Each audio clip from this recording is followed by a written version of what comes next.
მოგესალმებით ქალბატონებო და ბატონებო, ვაგრძელებთ ჩვენ საუბრებს ციკლიდან ქრისტიანობა და თანამედროვეობა.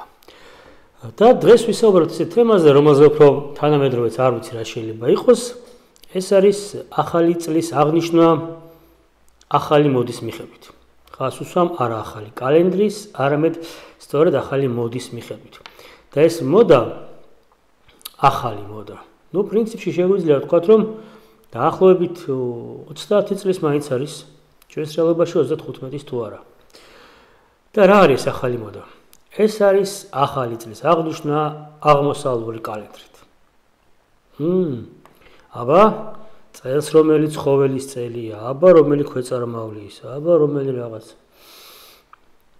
და ამის გარკვევა შემდეგ შესაბამისობაში მოყვანა ჩვენი საახალწლო სუფრისა, შესამოსლისა, გეგმებისა, მოკლედ ტაში. რა ხდება ჩვენს თავს ამ დღეებში და ვითარებაში, მაგრამ ჩვენ ახლა არ შევეხებით იმას თუ რამდენად რელიგიურად სწორი მისაღები თუ მიუღებელი ეს, მე მგონი თავისთავად ცხადია, რომ თუ ადამიანი მართლმადიდებელი ქრისტიანია, მით უმეტეს დღეს ჩვენ ესე იგი ევროპულად აღნიშნავთ ხოლმე ბევრ რამეს, ვიცით რომ არსებობს ისეთი აღნიშვნა A-D ინგლისურენოვან ტექსტებში, რომელიც აღნიშნავს წელიწადს, ხო, დავუშვათ ეწერება 2025 AD. და რა არის AD? Anno Domini, წელიწადი უფლისა. თუ კი პროგრესული დასავლეთი ხდება, რომ წელიწადი არის უფლისა, არა მაიმუნისა, არა ვირთხისა, არა ღორისა, არა დრაკონისა, გველისა, თუ კიდევ რაღაც სხვა არსებისა და არის წელიწადი უფლისა. მე მგონი ჩვენც გვმართებს ცოტა უფრო დავაფიქრდეთ, ხო? ვიმე რისი წელი მოდის? ხო, ამის წელი მოდის, კი ბატონო, შენ ვის წელში ხარ დაბადებული? მაშინ ხო. ეს ყველაფერი არა გასაგებია დასავლეთშიც ხლა ბოლო წლებია ინტენსიურად ცდილობენ რომ არა წენინონ არა ქრისტიანებს და ასე შემდეგ წერენ ბოლო დროს CA ხო? CE Common Era საყოველთაო ერა. საინტერესო რამეა საყოველთაო ერა. საზოგადო ერა და ვისთვის არის საზოგადო ეს? ნამდვილად ტრადიციული ევროპული ინტერნეტ რესურსები, წყაროები, ტექსტები რომ ნახოთ, ყველგან ნახოთ რომ AD ეწერება წელიწადი უფლისა. მაშინ ასე წელიწადი არის უფლისა, ამიტომაც ჩვენ ქრისტიანებს არ გვიჩნდება კითხვა იმაზე, რელიგიურად მისაღებია თუ არა. ცალსახად არა. მაგრამ რა ვუყოთ იმ ხალხს, რომლებიც თქვენ ხო ეს თქვენი ქრისტიანობა, ხო კარგი, ეს ხომ ლოკალური ტრადიცია და ჩვენ კიდევ სოფლიო მასშტაბზე გავდივართ, მთელი აღმოსავლეთი და ასე შემდეგ, ტაში ამხანაგიო, ტაში. მოდით ახლა ვნახოთ, იმათი მხრიდან, ვინც არ არის ჩამორჩენილი. არ არის შეზღუდული სადღაც პალესტინაში დაწყებული რომელიღაც ტრადიციით. 20 საუკუნის წინ. არამედ მიაჩნია რომ ეს ყველა ასია და რატომ ჩვენ არა და რატომ გზღუდავდა თქვენ ხართ შეზღუდულები, მოდით ახლა ვნახოთ ვინ უფრო შეზღუდულია. ვინც თulis რომ 2025 წელი არის თუ სწორად მახსოვს მწვანე გველის წელი, თუ ისინი ვინც თვლიან რომ ყოველი წელი არის უფლისა. ღმერთზე უფრო უნივერსალური რა უნდა იყოს, არ ვიცი თავისთავად. მაგრამ მოდით ახლა ვნახოთ. მოდით წარმოვიდგინოთ ძალიან მარტივი სურათი. დავუშვათ რომელიმე ადამიანს წელს. დაბადების დღე აქვს. მოდით ვთქვათ 30 მარტს. პირობითად. და ურეკავენ 2 მარტს და გემე შენ შემოგევლე, შენ გენაცვალე, ჩემო ძმაო, დღეს შენი დაბადების დღეა, ჩვენ შენთან ერთად ვართ და ხავს ხედვართ აქ, მე ეს აღნიშნავ შენს დაბადების დღეს და გვიხარია და ამ ადამიანს მინიმუმ უნდა გაუკვირდეს. რატომ აღნიშნავთ ჩემს დაბადების დღეს 29 დღით ადრე? რატომ აღიჩნავთ ჩემს დაბადების დღეს მაშინ, როცა მე არ აღნიშნავ მას? რატომ აღიჩნავთ ჩემს დაბადების დღეს უჩემოთ?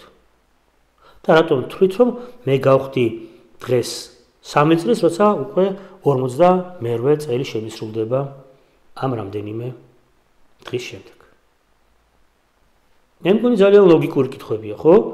ეს ადამიანი ჩათვლის, რომ ისინი, ვინც დროზე ადრე, მის გარეშე, უსაფუძვლოდ, არასწორი ქრონოლოგიით აღნიშნავენ მის დაბადების დღეს, მინიმუმ ვერ არიან საღგონებაზე.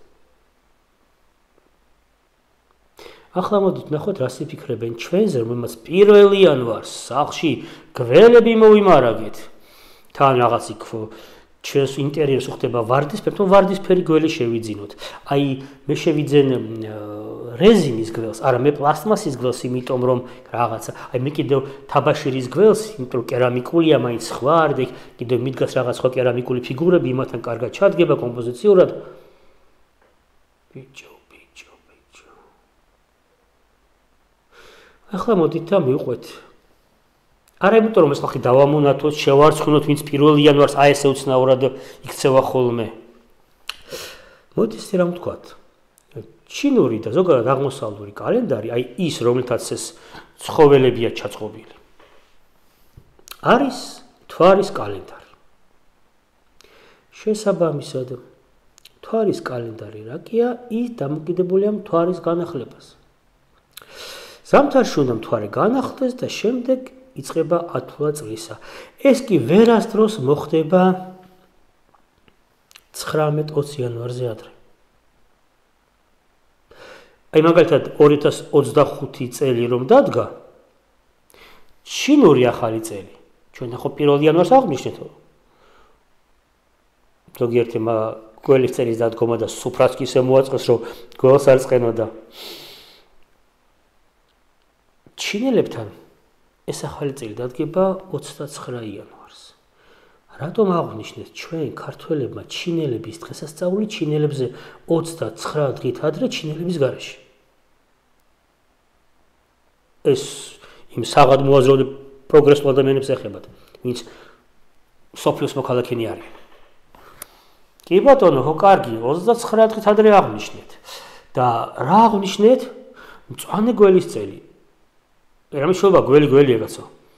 არა და უფს ნიშნულობა აქვს. ჩინური კალენდრით იცვლება არა მარტო ცხოველები, რომელიც 12 წელიწადში ერთხელ იცვლება, არამედ სტიქიებიც, რომელთა შესაბამისი ცხოველების, ცხოველს გულისხმობთ ცოცხალ არსებას. ხო, ხა ჩვენი თანამედროვე ბიოლოგიით გველი ქვეწარმავალია, დრაკონის ერთადაც ზაფხული არსებაა. ხო, დავუშვათ მამალიც ფრინველია, მაგრამ როცა ცხოველს გულისხმობთ ცოცხალ არსებას, ხო, ძველ ქართულით ეს კი. სვეტი ცხოველი, ცოცხალი სვეტი, ხო? აი ამ გაგებით. ხო. ახლა მოდით ესეთი რამე კიდევ ერთი მაგალითი მოვიტანოთ. წარმოიდგინეთ, რომ თქვენ გაქვთ სასტუმრო და თქვენთან ადამიანი არის შემოსახლებული, გადაიხადა თანხა, დაბინავდა თქვენთან, მთელი თვის თანხა აქვს გადახდილი. და თქვენ 2 დღის თავზე ჩვენებურად აქ მივყვებით 2024-25 წლების მდგომარეობას. ხო, აი ესე მოკიდეთ კეფაში ხელი და გააგდეთ 29 დღით ადრე. ხოლო შემდეგი სტუმრები შემოსახლებული იყო თქვენთან 29 დღის შემდეგ, ასევე კეფაში და ქეჩაში შემოათრეთ და იცხოვრებ შენაწი აქ და გადამიხდი დღეიდან ფულს. დიდი ეჭვი მაქვს, რომ არც იმ გაგდებულს, არც ამ შემოთრეულს არ ექნება მადლიერების და ბედნიერების განცდა. იმე რა კარგია რომ გამაგდეს სასტუმროდან გადამახდევინეს და არ მაცხოვრეს, არც იმას რომ წინასწარ მომათრიეს, მახდევინებენ ზედმეს და მაცხოვრებენ აქ. ახლა დაუბრუნდეთ იმათ, ვისაც არ ესმის ჩინური კალენდრის არსი. ჩინური კალენდრის მიხედვით კონკრეტული სტიქიის, კონკრეტული ცხოველი, კონკრეტული პერიოდით სტუმრობს იმ ოჯახს, იმ ერს, იმ თემს, იმ ქვეყანას, სადაც აღნიშნავენ მის ახალწელს და ლოცავს მათ. მაგრამ თუ მას ექცევიან უმართებულად, ან სტიქია შეუცვალეს. დაუშვათ ხისტიქია უნდა ყოფილიყო და ლითონისტიქია დაახვედრეს. შესაბამისად მწვანე ფერი უნდა ყოფილიყო და თეთრი ფერი დაახვედრეს. ის მადლობელი არ დაგხვდებათ, არ დაგრჩებათ ნაბადით.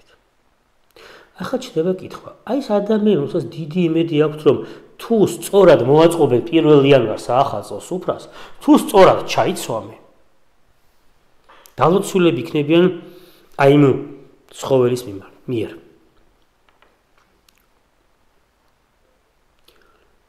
გამოდის, რომ ჩვენი ქვეყნის მოსახლეობის ერთმა ნაწილმა 29 დღით ადრე გააგდო სახლიდან მწვანე დრაკონი, თუ სწორად მახსოვს მწვანე, ანუ ხისტიქის დრაკონის წელი იყო აღმოსავლეთ კალენდრით გასული წელი. 29 დღით ადრე შემოათრია გველი, დრაკონი ხო გააბრაზეს. კარგით რა, ქრისტიანები თუ არა ხართ, ზღაპრები მაინც ხო ბავშვობაში წაიკითხავთ, ლეგენდები მაინც ხო მძით, ფილმებს მაინც ხო უყურებთ ფენტეზი სერიალებს დრაკონებზე, დრაკონის გაბრაზება რომ არ ღირს ხომ იცით? ეს იმათ ლაპარაკობისას ჯერა ამ ყველაფრის, აი ამ მისტიური აურის, ზოდიაქალური ცხოველებისა. ღირს კი გააბრაზოთ დრაკონი. მე მგონი არა. ღირს კი გააბრაზოთ გველი, გააღიზიანოთ. მე მგონი არა. იმერ ჩვენ ვიცით რომ ეს ყველაფერი კონკრეტულ რეგიონში გაჩენილი ხალხის კონკრეტული სრულწმენების შედეგად ჩამოყალიბებული სისტემა.